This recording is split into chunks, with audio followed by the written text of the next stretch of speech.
नमस्कार, between the lines with नीलू जैन में आपका स्वागत है। आज हम बात करेंगे बांग्लादेशी घुसपैठियों की, लेकिन पश्चिम बंगाल की नहीं, तमिलनाडु और केरल की। वहां भी बड़ी संख्या में बांग्लादेशी घुसपैठिए मिल रहे हैं। ये पश्चिम बंगाल चूंकि बांग्लादेश से सटा हुआ है, वहां करोड़ों की संख्या में है। उतनी बड़ी संख्या यहां नहीं है, लेकिन हाँ, ठीक ठाक संख्या है। पॉपुलेशन के हिसाब से देखें तो पिछले कुछ सालों में बड़ी पैमाने पे वहां बांग्लादेशी घुसपैठियों को एक नेटवर्क के थ्रू लाके बसाया गया है। वोटर लिस्ट में वहां भी उनको डाला जा रहा है। और क्या पूरा मामला है, कैसे निकल रहे हैं, एसआईआर का जो विरोध हो रहा है, मैं सोच रहा था, आप भी सोच रहे होंगे कि आखिर तमिलनाडु और केरल में क्या समस्या है। वो क्यों वोटर लिस्ट का विरोध कर रहे हैं कि एसआईआर नहीं होना चाहिए, वहां रिवीजन हो जाए, जिनकी डेथ हुई तो जाएंगे, वहां तो कोई ऐसी समस्या नहीं है। लेकिन केरल और तमिलनाडु भी इन्हीं बांग्लादेशी घुसपैठियों के कारण पूरा विरोध कर रहे हैं, सुप्रीम कोर्ट में चले गए हैं और कह रहे हैं कि भाई तत्काल इस पर रोक लगाओ। पूरे मामले को समझना जरूरी है। वहां भी भगदड़ मची हुई है तमिलनाडु और केरल में। केरल का पहले लेते हैं। केरल में दरअसल जो ऐसे भी वहां 24% मुस्लिम पॉपुलेशन पहले से है, लेकिन केरल में बड़ी संख्या में पूर्वी उत्तर प्रदेश, बिहार, उड़ीसा, झारखंड के जो मजदूर थे, वो पिछले 1-2 दशक से जा रहे थे खेतों में काम करने के लिए। वहां खेती होती है, तमाम लोग विदेश चले जाते हैं। खाड़ी के देशों में केरल के लोग बहुत रहते हैं, संपन्नता भी है, तो खेती के काम के लिए वहां बहुत लोग जाते थे। पिछले कुछ सालों में जो बांग्लादेशी घुसपैठे आते हैं, वो बंगाल में घुसते हैं, मुर्शिदाबाद में, मालदा में उनका आधार कार्ड बनता है, कागज तैयार होते हैं और उनको फिर ट्रेन से लेकर देश के विभिन्न हिस्सों में भेजा जाता है, जिसमें दिल्ली भी है, बेंगलोर भी है। लेकिन अभी हम बात करेंगे तमिलनाडु और केरल की। तो केरल में वहां पे मस्जिदों का नेटवर्क है, उसके थ्रू वहां रखा जाता है। और ये जो आसाम में हो रहा था, जो बांग्लादेश में, पश्चिम बंगाल में हो रहा है और जो बिहार में हो रहा था, वही वोट बैंक की अगर ये आ जाते हैं और इनका वोट हो जाता है, तो ये परमानेंट एक खास पार्टी के वोटर रहेंगे। मतलब भाजपा को रोकने में ये वोट बैंक बहुत मदद करेगा। तो वहां हो रहा था।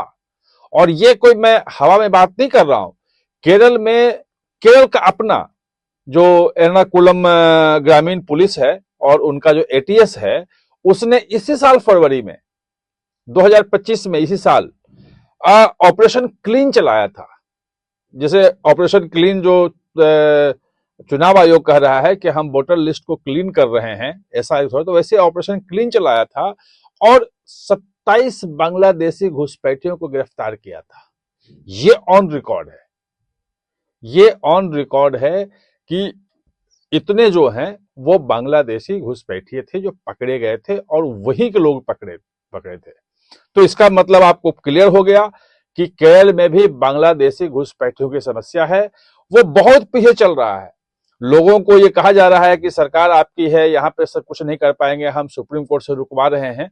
और 9 और 11 को वहां लोकल बॉडी इलेक्शन है। उनका कहना है कि हमारे सारे कर्मचारी उसमें लगे हुए हैं, हम अगर एसआईआर में अपने कर्मचारियों को लगा देंगे तो हमारा पूरा का पूरा प्रशासन ठप हो जाएगा, सरकारी कामकाज नहीं होगा। तो वो रुकवाने में लगे हुए, ऐसे सुप्रीम कोर्ट ने अभी तक दिया नहीं है। सुप्रीम कोर्ट में सुनवाई होगी, स्टे मिलेगा नहीं मिलेगा ये अलग मुद्दा है, लेकिन वो रोकने में लगे हुए हैं। फिर भी लाखों की संख्या में ऐसे लोग मिले हैं जो एड्रेस पे थे ही नहीं, जिनका वहां पे नाम है, वोटर लिस्ट में है, जब फॉर्म देने गया तो आया ही नहीं। यह सूचना आ रही है। लाखों में ऐसे हैं।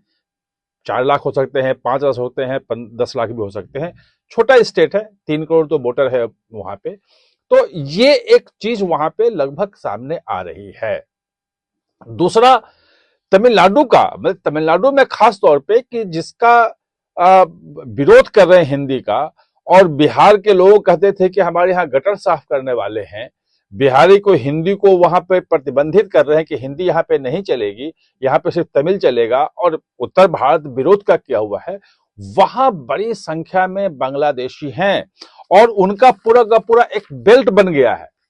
वो खास तौर पे जो तिरुपुर, कोयम्बटूर और एरोड, त्रिपुर, कोयम्बटूर, एरोड का जो पूरा इलाका है जहां पे टेक्सटाइल्स मजदूर, टेक्सटाइल्स की कंपनियां बहुत हैं कपड़े वाली, वहां पे बड़ी संख्या में बांग्लादेशी हैं। और बांग्लादेश में भी कपड़े का होता है, वहां भी टेक्सटाइल हब है। तो वो जो बांग्लादेशी मजदूर हैं वो वही रूट पश्चिम बंगाल के थ्रू कागज बना के वहां बड़ी संख्या में हैं और काम कर रहे हैं। वो सब वहां से भगदड़ मची है या भाग रहे हैं। जो स्टालिन जो सुप्रीम कोर्ट में आके कह रहे हैं कि भाई जल्दी इसको रोको, ये गलत है, ये वोट चोरी तो नहीं, लेकिन हाँ ये खास पार्टी को, सीधे कहें भाजपा को लाभ पहुंचाने के लिए ये चुनाव आयोग कर रहा है, ये वो बोल रहे हैं। और इसके पीछे कारण यही है कि ये जो बांग्लादेशियों को लाया गया था घुसपैठियों को, क्योंकि उत्तर भारत के अगर कोई मजदूर वहां जाकर काम करता है तो उनको डर है डीएमके को कि हिंदी विरोधी कारण हो सकता है कि वो कल बीजेपी को वोट दे, या बीजेपी के साथ जो पार्टी होगी उसका वोट बैंक होगा, वो बढ़ता जाएगा। उसको काउंटर कैसे करना है, तो बांग्लादेशी घुसपैठियों को ले आओ, हमेशा वोट बैंक हमारा रहेगा, उधर जाएगा ही नहीं। तो ये बड़ी संख्या में, और वहां भी ऐसा नहीं है कि बांग्लादेशी घुसपैठी से दिल्ली में मिल रहे थे, वहां बड़ी संख्या में बांग्लादेशी घुसपैठिए पकड़े भी गए हैं।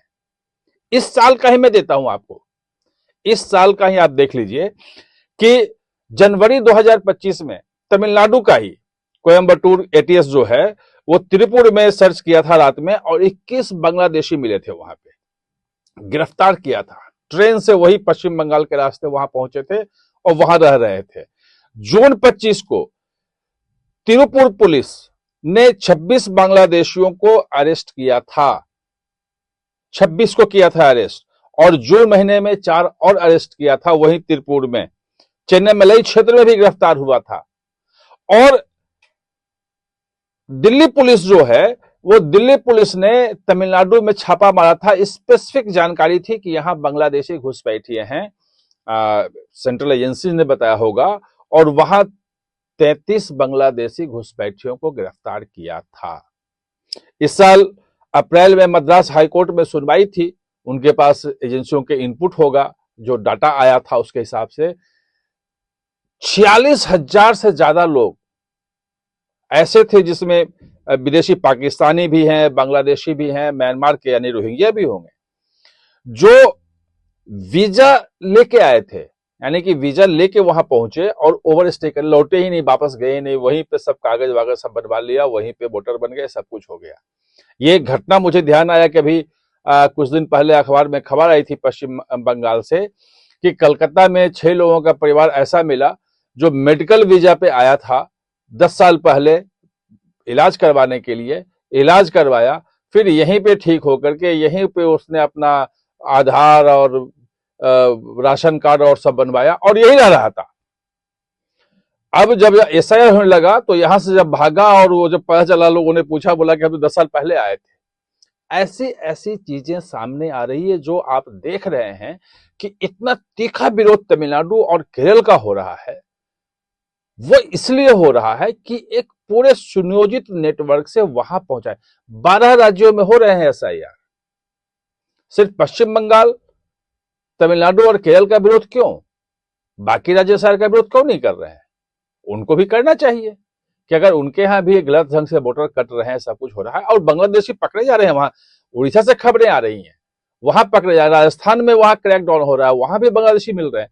लेकिन वहां पे सुनियोजित तरीके से केरल में खेतों में खासतौर पर काम करने के लिए, और तमिलनाडु में ये जो इलाका है तिरुपुर, कोयम्बटूर और इरोड का, यहां सुनियोजित तरीके से बांग्लादेशी घुसपैठियों को एक नेटवर्क के माध्यम से लेके बसाया जा रहा था, उनका सब किया जा रहा था।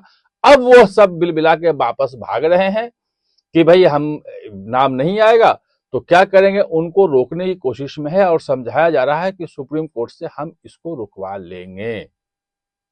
आप हमारे साथ चर्चा में जुड़े, इसके लिए बहुत बहुत धन्यवाद।